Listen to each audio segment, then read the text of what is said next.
আসসালামু আলাইকুম প্রিয় দর্শক, অন্য মঞ্চের আলোচনায় আপনাদের সকলকে আমন্ত্রণ জানাচ্ছি। আজ আমাদের সঙ্গে আমন্ত্রিত অতিথি হিসেবে আছেন বারুইপুরে যা ঘটেছে তার প্রায় সবটাই মেইন স্ট্রিম মিডিয়া চেপে দেবার চেষ্টা করলেও, দিনভর মৌনী বাবা সেজে বসে থাকলেও সমাজ মাধ্যমে কিন্তু তার সবটাই আপাতত হাজির। ইনফ্যাক্ট আমরা প্রতিটা মুহূর্তের ছবি বা খবর আমরা পেতে থাকছি, এবং একটা নয়, বহু বহু ছোট ছোট সমাজ মাধ্যমে সেই খবরগুলো এসে যাচ্ছে। একেবারে নিঃসংশয়ে সবকটা থেকে বার করে যে কথাগুলো কমন বিভিন্ন সমাজ মাধ্যমে, সেগুলো একসঙ্গে বলা হচ্ছে, সেগুলো আগে বলে নিই। এক, মেয়েটি শনিবার বিকেল থেকে নিখোঁজ। খোঁজ খবর করেও না পেয়ে পুলিশকে জানানো হয়েছিল। পুলিশ কি রাতে এফআইআর দায়ের করেছিল? এই প্রশ্ন করা হচ্ছে এখন। এক নাবালিকা নিখোঁজ, তার বাড়ির পাড়ার মানুষজনের এই অভিযোগের পরে তো সেটাই হওয়া উচিত ছিল, বদলে একটা মিসিং ডায়েরি করা হয়েছে বলে বলা হচ্ছে। দুই, সিসিটিভির ফুটেজ দেখে সকাল থেকে মেয়েটার খোঁজ খবর শুরু করলো। কারা করলো? কে করলো? পুলিশ না, ওই পাড়ার গ্রামের মানুষজন। তো পাড়ার গ্রামের মানুষজনদের হঠাৎ ব্যোমকেশ সিকিউরিটি রায় হতে হলো কেন? পুলিশ কেন অ্যাক্টিভ হলো না?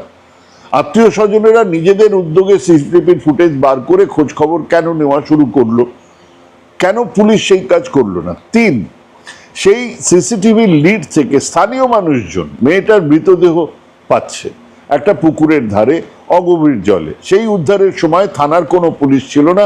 ঘটনা ঘটেছে তার আগের দিন বিকেলে। রাতে মিসিং ডায়েরি হয়েছে, খোঁজ খবর চলছে, মৃতদেহ উদ্ধার হচ্ছে, থানার কেউ নেই। স্থানীয় পুলিশ ক্যাম্পের একজন সিপাহী সেখানে ছিলেন।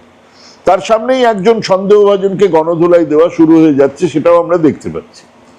চার, এরপরে সেই সন্দেহভাজনের কথা আর সিসিটিভির ফুটেজ দেখে চারজনকে পুলিশের হাতে তুলে দেওয়ার ব্যবস্থা হয়। ততক্ষণে 12 বছর বয়সী এক মেয়ের খুন ধর্ষণের কথা পুলিশ জেনে ফেলেছে। তার মৃতদেহ উদ্ধারের কথাও পুলিশ জানে।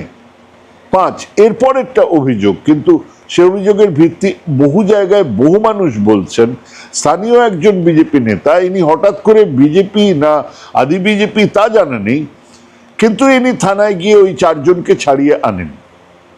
6, এবারে সত্যি জনরোষ শুরু হয়। একজন অভিযুক্ত ইন্দ্রনাথ তাঁতি গণধোলায় মারা যান, আর একজন সাংঘাতিকভাবে আহত হয়ে হাসপাতালে। এরপরে রাস্তা অবরোধ, ট্রেন অবরোধ, রাস্তায় আগুন জ্বালানো, পুলিশের গাড়ি ভাঙচুর, কয়েকজন পুলিশও আহত হয়েছে। 7, পুলিশ ওই বাকি দুজনের খোঁজ খবর শুরু করেছে। মুখ্যমন্ত্রীর আবেদনে অবরোধ উঠেছে। 8, রবিবারের ঘটনায় 3টে আলাদা আলাদা মামলা রুজু হয়েছে। হ্যাঁ, খেয়াল করুন, 3টে আলাদা আলাদা মামলা হয়েছে। পুলিশ নাবালিকাকে খুনের ধর্ষণের অভিযোগে একটা মামলা করেছে। 2, গণপিটুনিতে যুবকের মৃত্যুর অভিযোগে কারা মারলো, কারা খুন করলো, কারা গণপিটুনি দিলে, সেখানেও আর একটা মামলা হয়েছে। 3, পুলিশকে মারধর, গাড়ি ভাঙচুর ইত্যাদির অভিযোগেও একটা মামলা হয়েছে। তো খুব পরিষ্কারভাবে মুখ্যমন্ত্রী জানিয়েছেন প্রথমটাতে তো ক্যাপিটাল পানিশমেন্টই দেবেন। জানি না মানে বিচার হওয়ার আগে এই ধরনের কথা বলা কতটা প্রয়োজনীয়, কতটা বলা যায় জানি না, কিন্তু যাকে উনি বলেছেন। এবার তারপরে যেটা বলেছেন সেটা আরো গুরুত্বপূর্ণ, যে বাকি দুটো যে মামলা, সেখানেও আমি শেষ দেখে ছাড়বো, ভুগিয়ে ছাড়বো। অর্থাৎ ওই যে গণপিটুনিতে একটি ছেলে মারা গেছে এবং তারপরে মারধর, পুলিশকে গাড়ি ভাঙার ইত্যাদির যে অভিযোগ আছে, অর্থাৎ প্রতিবাদের ওই চেহারা থেকে যে জিনিসগুলো উঠে এসছে, সেগুলো নিয়েও মুখ্যমন্ত্রী সচেতনভাবেই বলেছেন যে এদেরকে ভুগিয়ে ছাড়ব। তো আজ সকাল থেকে সেখানে 163 ধারা জারি, যদিও জায়গায় জায়গায় এখনো বিক্ষোভ চলছে বিভিন্ন থানা এলাকায়। এবারে আসি সেই প্রশ্ন আর ধোঁয়াশার জায়গাগুলোতে। 1, কেন 12 বছরের এক নাবালিকাকে পাওয়া যাচ্ছে না, সেই অভিযোগ যথেষ্ট গুরুত্ব দিল না পুলিশ। দেয় না কেন পুলিশ? সেই অভিযোগ এক বিশেষ সম্প্রদায় থেকে এলো বলে কি, নাকি এটাই অবহেলা? এটাই সারা রাজ্য জুড়ে, দেশ জুড়ে চলে। গিয়ে বলছে একজনকে পাওয়া যাচ্ছে না, কোথায় চলে গেছে আপনারা দেখুন, সঙ্গে সঙ্গেই ব্যাপারটা নিয়ে ভাবা এটা নেই।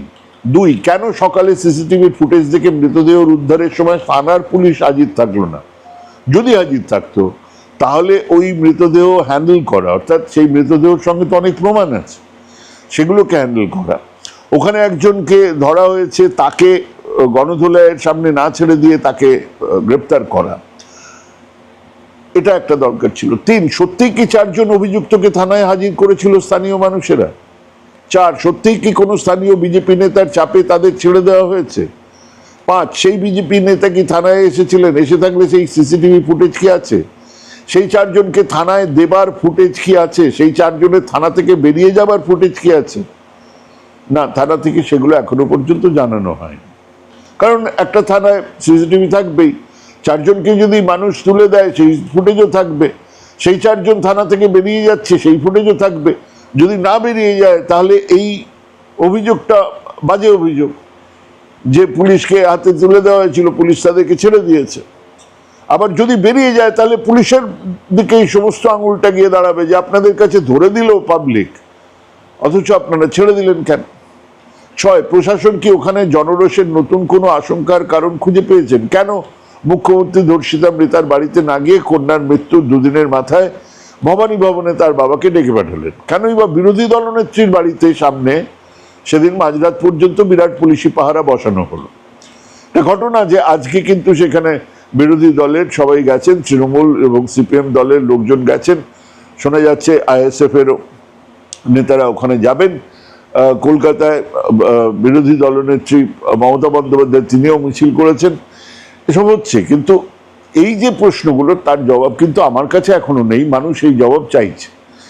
কিন্তু ঘটনার পরে মিডিয়ার তথাকথিত বুদ্ধিজীবী, শিল্পী, সাহিত্যিক, কবিদের হিরণ্ময় নীরবতা অনেক কিছু বলে দিচ্ছে।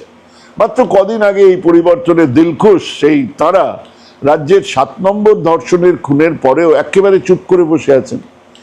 কেউ কেউ ভাববাচ্ছে কটা কথা, এই লিখেছি গোছের ভঙ্গিমা নিয়ে বসে আছেন, মানে ধরুন লিখলেন রাজা আসে রাজা যায় ইত্যাদি ইত্যাদি, ব্যাস বুদ্ধিও দেখানো হলো, জীবনও বাঁচানো হলো। আর মিডিয়া মাত্র কদিন আগে যারা এমনকি জাজমেন্টের পরেও লিখেছেন এক গণধর্ষণের বিচার পেলাম না, সেই তারাই প্রশ্ন ছুড়ে দিচ্ছেন পাঠকের দিকে, সন্দেহভাজনকে কি পুলিশ ছেড়ে দিয়েছিল? পুলিশের সঙ্গে কথা বলে, স্থানীয় মানুষজনদের সঙ্গে কথা বলে তিনি এইটুকু সত্যি খুঁজে পাননি, নাকি পেয়েছেন বলার সাহস জোটাতে পারেননি? কিন্তু এসবের পরেও বলবো, পরিবর্তনের মাত্র 2 মাসের মাথায় আগের বেশ কিছু ধর্ষণ প্রশ্ন তুলেছিল, এবারে বারুইপুরের ধর্ষণ জানিয়ে দিল সমাজ এক চুলো নড়েনি। সেই অভয়াকাণ্ডের সময়ই নয়, তারও বহু আগে থেকেই লিখেছি, ধর্ষণের সঙ্গে সাধারণ যৌনতার কোনো সম্পর্ক নেই। যৌন লালসার জন্য না, পৃথিবীর বহু গবেষকদের মিলিত গবেষণা বলছে যে সাধারণ যৌন চাহিদার জন্য মানুষ ধর্ষণ করে না। এর পেছনে বেশ কয়েকটা আর্থসামাজিক কারণ কাজ করে, বেশ কিছু ধ্যান ধারণা, মধ্যযুগীয় চিন্তা ভাবনা কাজ করে। তার মধ্যে সব থেকে বড় বিষয় হলো নারী মহিলা যৌনতা নিয়ে মানুষের ধ্যান ধারণা। গবেষকরা বলছে রেপ হলো এক ধরনের সাবজুগেশন, বশ্যতা স্বীকার করানো, নতি স্বীকার করানোর পদ্ধতি। আরো অনেক পদ্ধতি আছে। একজন পুরুষকে নতি স্বীকার করানোর জন্য তার চাকরি কেড়ে নেওয়া হয়, জমি কেড়ে নেওয়া হয়, পাগড়ি কেড়ে নেওয়া হয়, বাড়ি কেড়ে নেওয়া হয়, কারণ আমাদের সমাজ শিখিয়েছে পুরুষরা রোজগার করবে, সংসার চালাবে। অতএব তাদের নতি স্বীকার করানোর জন্য তাদের উপার্জন কেড়ে নাও, তাদের বাড়ি কেড়ে নাও, যাতে সে আপদে বিপদে রক্ষা করার প্রতিশ্রুতি দিয়ে বাড়িতে যাকে এনেছে তাকে, মানে তার স্ত্রীকে কেড়ে নাও। কারণ আমাদের শেখানো হয়েছে বাড়ি ঘর ক্ষেত জমি ফসল স্ত্রী পুরুষের সম্পদ, একে ভোগ করা, একে দখলে রাখা পুরুষের কাজ। এবার সেই পুরুষকে নতি স্বীকার করানোর জন্য তার স্ত্রীকে তুলে আনা হলো। 5 ছেলের মা, শীর্ণ, দুর্বল, অসুস্থ, সুন্দরী, সবল যাই হোক না কেন, তার আছেটা কি সেটাও শেখানো হয়েছে, ইজ্জত, লজ্জা, তার শরীর, এটাই তার সম্পদ।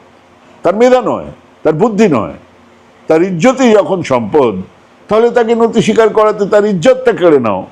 কিভাবে? তাকে উলঙ্গ করে, তাকে ধর্ষণ করে, তাকে রেপ করে। দ্রৌপদীকে ভরা রাজ্যসভায় ডেকে নিরাভরণ করতে চাওয়া কৌরব ভাইদের ইচ্ছেটা বা চাহিদাটা কি ছিল? পাণ্ডবদের নতি স্বীকার, অন্য কিছু নয়।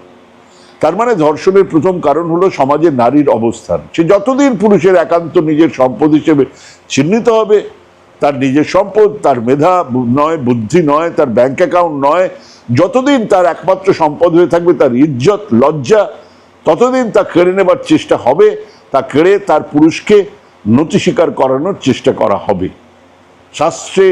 শাস্ত্র বলবে লজ্জা নারীর ভূষণ, তাহলে তা কেড়ে নেওয়াই যায়, দখল করাই যায়, কারণ নারী ও বসুন্ধরা দুটোই নাকি বীরভোগ্যা। দ্বিতীয় কারণ হলো বিকৃত যৌনতা।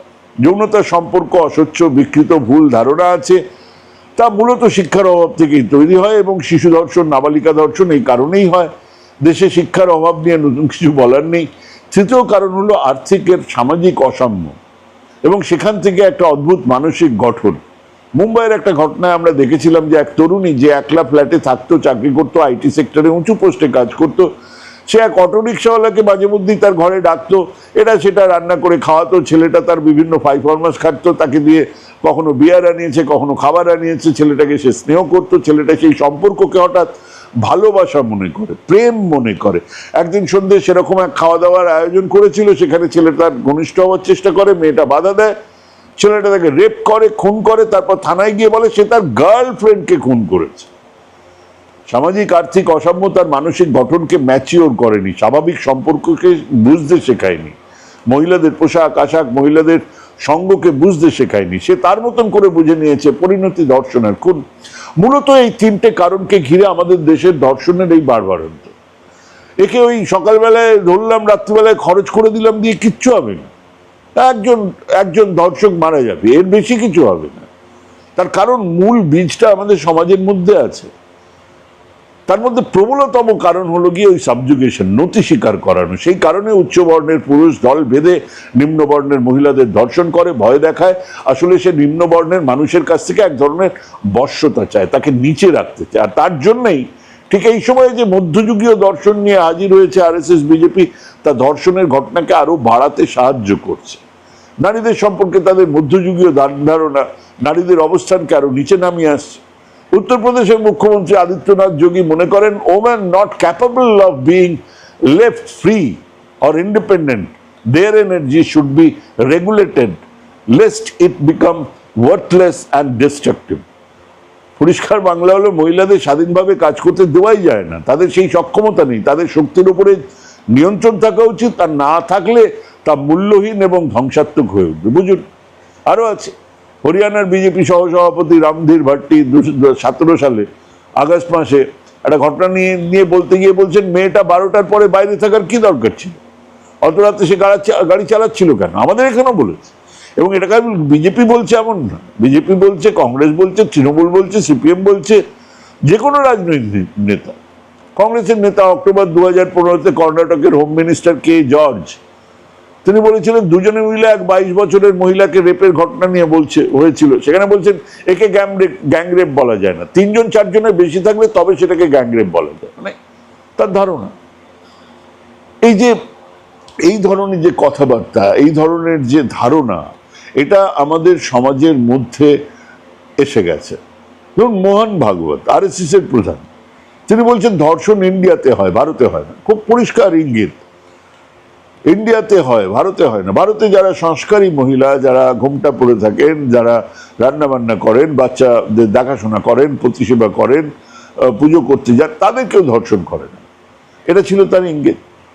বারুইপুরের নাবালিকা কন্যাটি যথেষ্ট সংস্কারী ছিল না, এবং এই ধর্ষণের মোকাবিলা, ধর্ষণের অভিযুক্তদের এনকাউন্টার করেই করা যাবে, এরকম একটা মধ্যযুগীয় ধারণাকেও ছড়িয়ে দেওয়া হচ্ছে। সেও আর এক ভয়ঙ্কর প্রবণতা। মুখ্যমন্ত্রী নিজেই বলেছেন সকালে ধরা হবে, বিকেলে খরচ হবে। তো এখানে নাকি একজন খরচের খাতায় চলে গেছে। সমস্যা হলো, সেই ছেলেটিকে গণধোলাই দিয়ে মেরে আরো অনেককে যে আড়াল করার চেষ্টা হলো না, সেটা কি বলবো?